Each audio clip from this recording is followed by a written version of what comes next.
Boom, boom, boom, WTQX. Boom, boom, boom, the evening wireless. Good evening, ladies and gentlemen, and all ships at sea. This is W.T.Q.X, broadcasting on 360 meters, or 833 kilocycles. You're listening to the Evening Wireless. I'm Edwin Allen.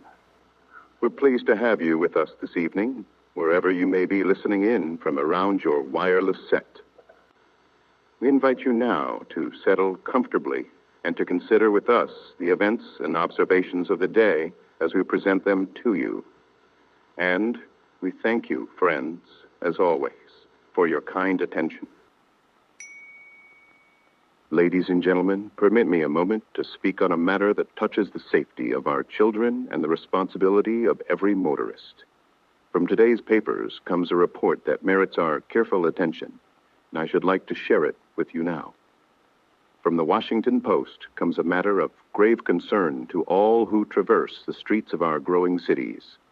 The headline reads, "Children at Play Injured by Autos, 239 in 18 months, Washington State."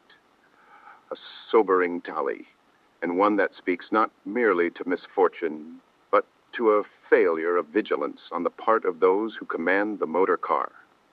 The report tells us that many of these young victims are under 14 years of age, and that motorists are generally to blame. Training for the children, it is said, must begin with the parent or guardian. Yet even with such guidance, the motorist bears a solemn obligation to keep his eyes keen, his speed modest, and his judgment steady, knowing full well that a child may dart into the roadway without warning. As the article states, if a child is killed or maimed by a motorist, though he may escape through a loophole of justice, in the opinion of traffic experts, if the motorist has failed to increase his own caution so far as to assume that caution which a child may be expected to lack, the killing or maiming of a child is a scar which his conscience deserves to wear. A stern admonition, but a just one. Now, I do not have before me the statistics for other cities or states in this great nation of motorists, yet I fear, and I believe reasonably, that these numbers may well be reflected at many such metropolises. Our streets are busier than ever before. The motor car, once a novelty, is now a fixture of American life, and with its rise comes a responsibility that too many seem slow to accept. Before I offer a word of practical advice, permit me a brief reflection. We stand at a moment in our nation's progress when speed and convenience have become virtues in themselves. But the measure of a civilized people is not how swiftly they travel, but how carefully they safeguard the young, the small, and the unthinking. A motorist who forgets this forgets his duty as a citizen. And so, in the interest of safety to others, the motorist should never permit children skaters or bicyclists to hang on for a ride. The percentage of deaths occurring among accidents that result from children's hitching on vehicles is probably greater than that of any other one cause. The motorist should not merely content himself with refusing to permit it, but should warn children of the danger of the habit and inform them that it is a violation of the law. Very often, children are merely thoughtless and will respond to warnings. Let us hope that such warnings are heeded and that the conscience of every motorist remains as alert as his hands upon the wheel. That concludes our editorial for the evening. We appreciate your kind attention. And now, ladies and gentlemen, we turn to the latest reports arriving hot upon the wires. For the swift happenings of the hour, we go to Jimmie Sparks with the news flash.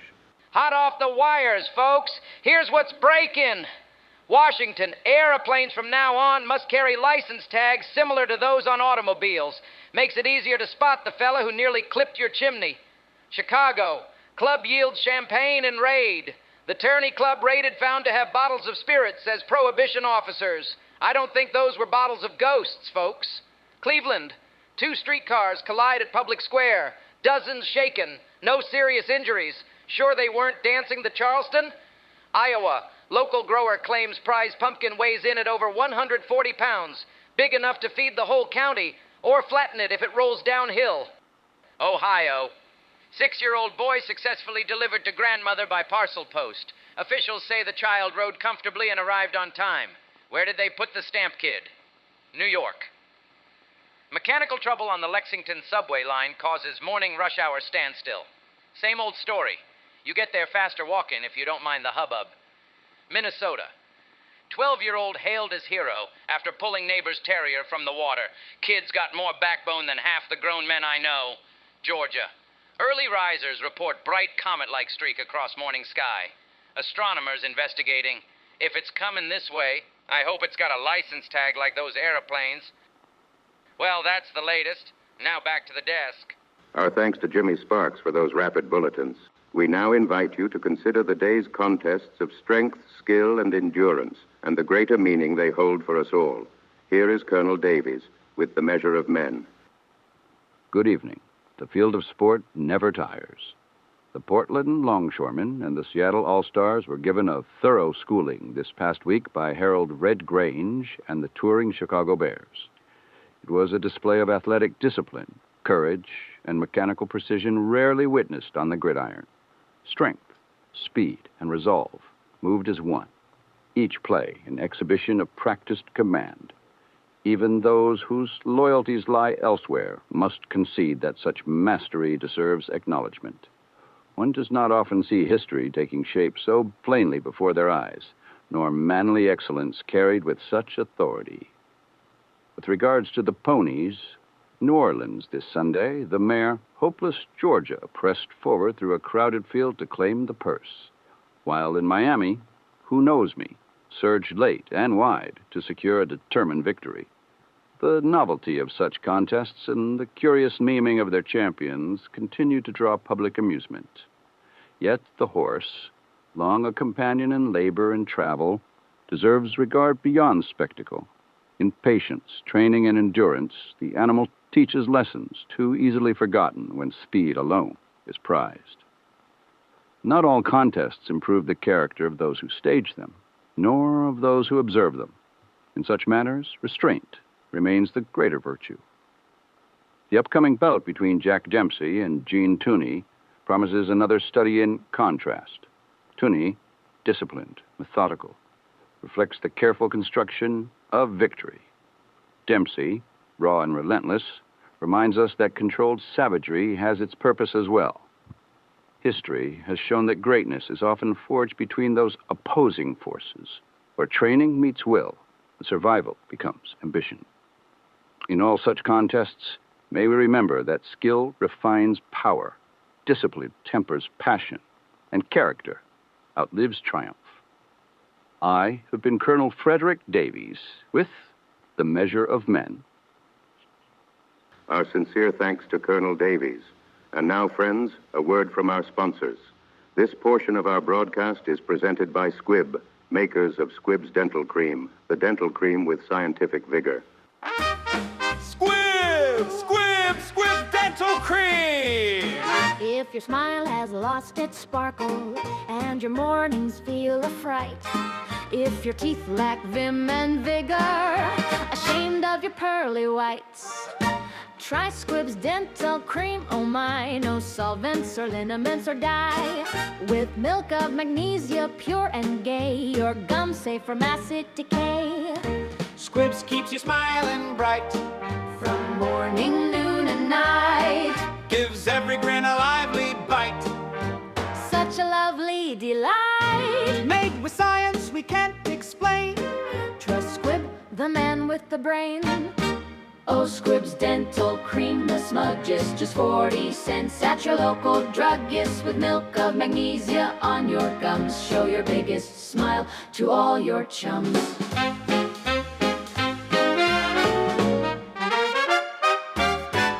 Ask your druggist for Squibb's Dental Cream, the cream with scientific vigor. And now, dear listeners, we lift the curtain upon the bright world of the motion picture.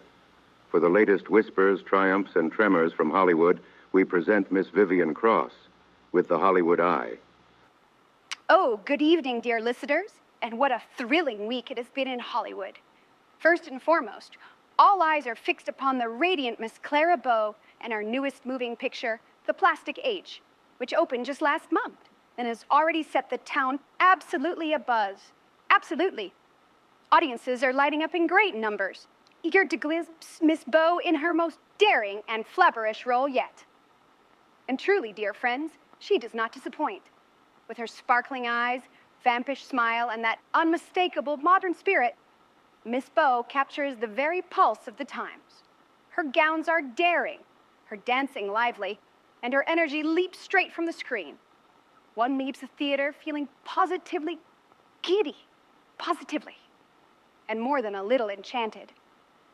And now, a whisper from the boulevard that has set more than a few hearts a-fluttering.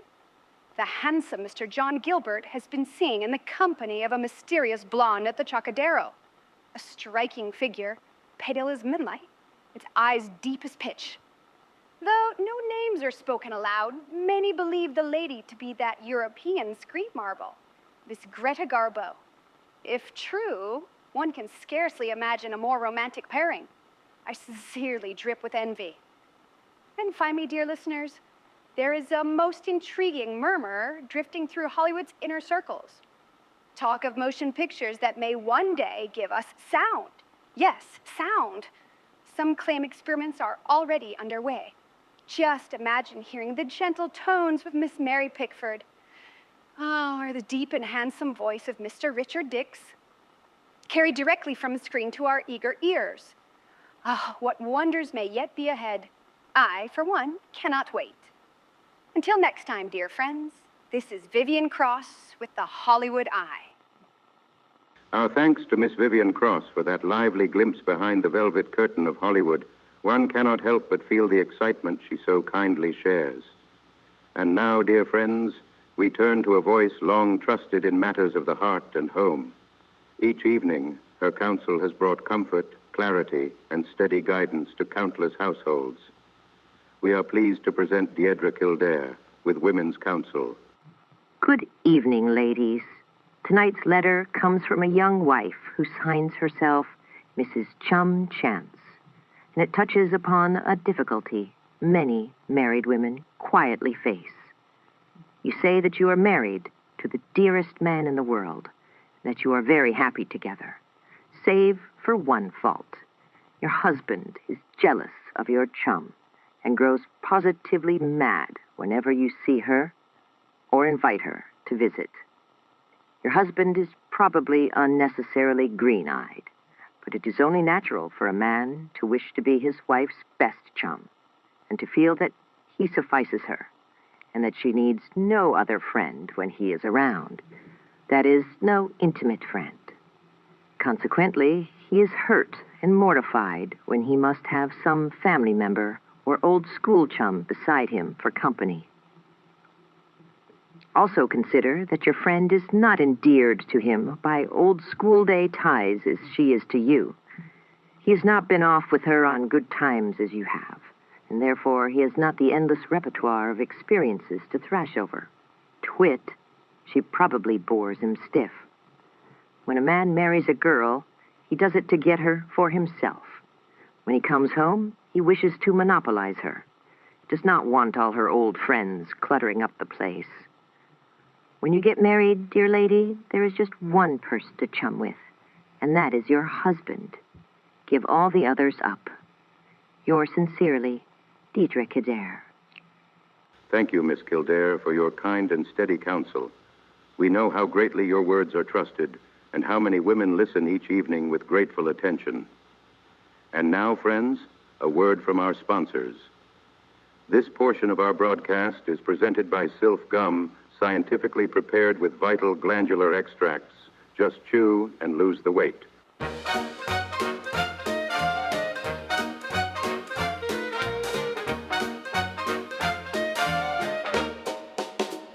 Why starve yourself to reduce? Why fret, why fuss, why feel so blue? Don't hang on a fat one's news. See what Sylph Gum can do.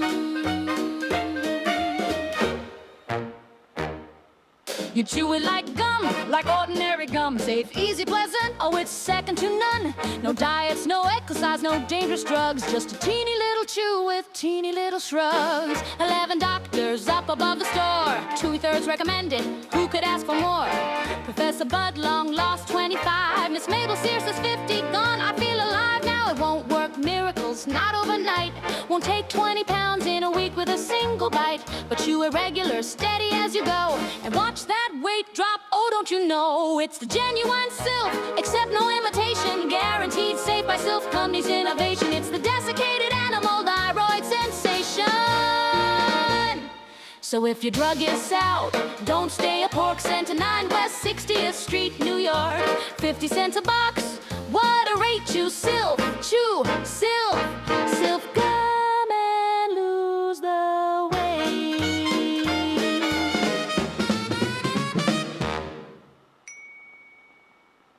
As we come to the close of our broadcast this evening, I would ask a few moments of your time for a brief reflection. We often speak of living in an age of great change, and yet one wonders whether such moments have not always belonged to every generation in its turn. The years pass, customs shift, and new inventions crowd upon the old, but the hopes and uncertainties of men and women remain much the same. Who is to know how those a century hence may regard our present days, whether as turbulent, hopeful, quaint, or ordinary? Perhaps such questions have accompanied every turning of the calendar and every crossing into a new age. Do we not, in some measure, walk the same course as those who came before us and those who will come after? It is in these continuities, perhaps, that we find our steadiness, and in them a measure of comfort. And we thank you, friends, as always, for your kind attention.